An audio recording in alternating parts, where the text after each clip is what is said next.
So, Audi S1, what do we think then? I think we've got a great car there.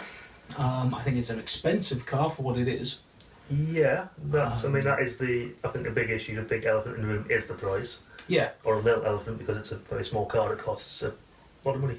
Well, yeah, you're talking about a very, very well put together little car. Yeah, But as my argument would always be with that, you've still got the Leon FR just sort of sat there saying, hey, I'm more practical, I have the same amount of power, and yeah, all that's going through the front wheels, but I'm saving you, what, 4, 5 grand, depending on spec?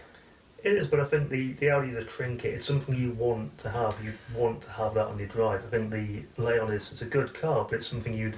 It's almost a compromise in case of I want the performance, but I don't want to pay top dollar for it, which makes it a bargain. But if the Audi is something you want to have, I think it's that little jewel of Yeah, there is a brand value with the Audi. Yeah. And again, it always comes back to the one where Audi are winning at the moment is build quality. Yeah. Yeah, it's that better feeling of the materials. It's a higher quality plastics. It's the synthetic leathers and other bits and pieces just feel that bit better. It's all the bits you touch which feel, yeah, this is expensive, I've paid the money, this is the bits, like the aircon, the climate control switches, the aluminium thing on there, that makes it feel special. It's a reward. And this is the thing. An Audi to me is like, it's like an Apple device. There is a residual value at the end of its life. If you look at the selling prices now of A1s, which I'm pretty sure you're going to look anyway, but you look at those, and they are significantly higher than equivalent Polos, which is the same car, but not at all. Yeah, there is that difference there. You can feel it. It's a tangible difference between them, and that thing is a very quick version of that. It is very quick. It is really quick. Very, very quick. Quicker than I expected it to be. I expected it to be quick. I didn't expect it to be so ferociously quick like that. I think this is actually really quite rabid in terms of pins you back in the seat. I think that was one of the things that we discussed when we were out on the drive was at certain points the car feels like it's a modified version. It feels like it's a tuner edition rather than a factory spec because it just keeps going, keeps delivering power through the rev range, and it just dances round. I mean, you get a 6,500, 7,000 RPM without really.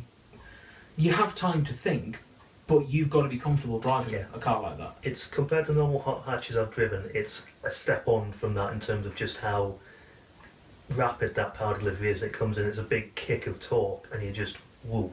Yeah, and it's. I mean, that's where my complaint with the gearbox is. I personally think it needs some kind of roboticized electronic gearbox. It needs something like a ZF gearbox, maybe not a DSG because of the additional weight, but something just to help.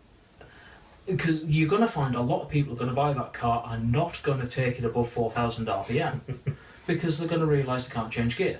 And they'll live on the torque. If you're using that every single day, you're going to shift it 2, 3, 4 and just live on the torque that comes in. It's only when you really open it up and it kicks in at a higher rev range. Yeah, well, it pulls like a diesel. Yeah, that's which doesn't set. Oh, I'm a torque head. I love my diesel cars, but to the vast majority of people out there, when you say something is like a diesel, it's an insult. It's not in this regard. It pulls like you'd expect a modern car to be able to. Yeah, absolutely. I love it. I like the manual. I like the torque. I could live with that. Bottom line is, I would buy one of those. I would live with that every single day. Even a ride, it's a little bit harsh in places. I could live with that quite happily. I think for me, it's a little too small. I'm a bigger guy. I have a lot of stuff to carry around. But as a city car, as a town car, as something to have as a get around, absolutely. I'd love to put one on a track and see what it does. given the four-wheel drive system, I think it would be quite entertaining on track, actually. I think it would be quite good. yeah, I wonder how far it'll go till you get it to the edge. Yeah. Because you've got that four-wheel drive system reining you back in. And as I mentioned to you earlier, I took the R8 out at an earlier point this summer in my Summer of Supercars, which happened by accident. The way Quattro digs in the R8 with, you've got 420 brake horsepower in that V8, 450, it just grabs and grabs and grabs and grabs and grabs. And you can't get past it. In that, it was smooth. You had grip. Tell you the thing that got me was I used to have the S3 with 225 horsepower, the first generation S3. That thing is a lot more ferocious and a lot quicker than the S3, and it feels a lot more stable and just generally all-round package is so... You can tell the difference has moved on in the space of 15 years or so. It feels so advanced. In a small car like that, the grip, the poise, everything is just fantastic. Yeah, it's a damn sight quicker than your S3 because that works. Which is a bit of a difference. That's true, yeah, that is true. But no, I love it, I'm sold on it already. Well, as you say, John, you've popped us into efficiency. Does it feel any smoother? Suspension-wise, no. I don't think this has got the magnetic option, does it? No, I don't think it has. It is jittery, but then it is, the top spec sport model, so if it didn't have a harsh ride, I'd feel a bit disappointed, if I'm honest. Well, yeah, you are dealing with a sports car, effectively, at this price. I don't feel like teeth about to fall out. It is... It's bracing. It's you're driving. But then again, the roads around here aren't fantastic, so... No, this is true. And... but it's just, even when you cross into the centre, you can tell, how old or new the cat's eye is. But it doesn't feel like I'm being crashed about.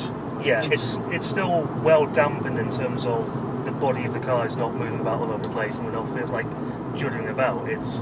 You can just feel the bumps beneath you. Yeah, you don't feel like you're going to hit something and then just crash over it. It feels as well damped as it could be, I suppose, for the car. Yeah. Again, any softer than this, and I think you'd lose the effect of what is, the top spec S1. Well, that's the other thing as well. This is the S1, and I struggle to think if Audi would do an RS1. I don't think there'd be the market for it. I think the market and I think the cost would be prohibitive. Yeah. I mean, you look at the limited edition Quattro they did, and that was £40,000. Still sold 300 of them. Well, yeah, but they only made 300 yes. of them. Yeah. All in left-hand drive. Yeah. Those were made because there are people with more money than sense. Yeah, I think a genuine market version is not going to... And I don't think there's a need for it because it's going to then impinge on the cars and the rest of the market, the rest of the range, so you're going to lose that impact, really. Yeah. Speaking of impact, actually just back to the crashing around thing, we are sat on a set of 18-inch rims here. These are, some of the optional 18-inch. And, well, when you take that into consideration, it really doesn't feel like actually it's that much of a crashy car. No, it's really not as bad as it could be. Yeah. I could live with this on a daily basis. I would not feel too bad living with this on a daily basis. That's because you like the torque. No, well, that's because I used to drive just like me. A lowered Polo GTI, which was incredibly uncomfortable. Well, yeah, you're a dirty naughty boy racer. That's why. But yeah, I could live with this. I think for everything else going for it, the ride would not put me off using one every day. Yeah, but then it comes into issues of practicality. If you're talking about every day, and I mean, as I've mentioned about this car, it's more money than a Golf GTI. A basic Golf GTI, yes. It's more money than a Leon FR. Yes, but that is the bargain of the century. Yup. And, oh dear. Yep. Volvo drivers, everybody. Volvo drivers. It is more money. It's more money than a Megane Renault Sport 265. Yeah.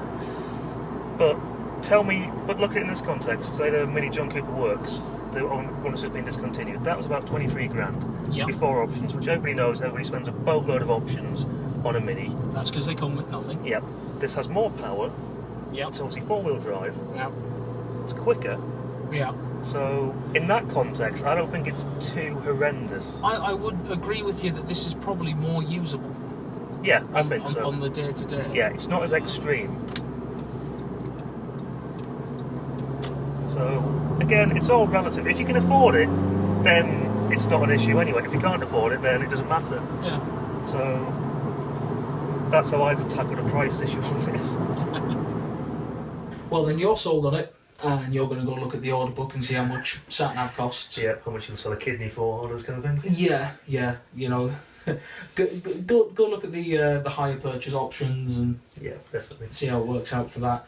Me, I've been spoiled this year with hypercar performance and supercar performance, but put into perspective, there are certain things that you can't use that kind of power every day. It comes back to the Bugatti argument.